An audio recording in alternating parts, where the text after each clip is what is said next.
पेणमध्ये अवकाळी पावसाच्या सरी जोरदार बरसल्याने पेणकरांची तारांबळ उडाल्याचं चित्र पाहायला मिळालंय।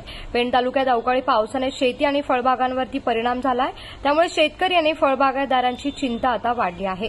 अवकाळी पावसामुळे काही ठिकाणी शेतीमधील पिकं खराब झाली असून काही ठिकाणी मळणीसाठी ठेवलेली पीक देखील भिजल्याने मोठ्या प्रमाणात नुकसान झालंय।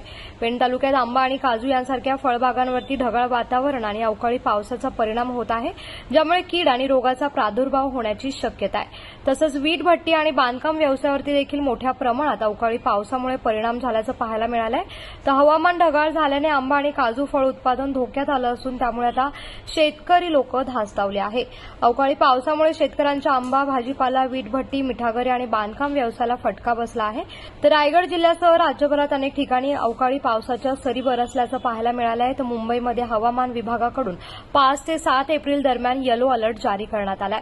हवामान खात्याकडून मुंबईसाठी पुढील 3 दिवस अवकाळी पावसाचे असणार असून काही ठिकाणी तुरळक तर काही ठिकाणी वादळी वाऱ्यांसह पाऊस कोसळणार असल्याचं सांगितलं जात आहे।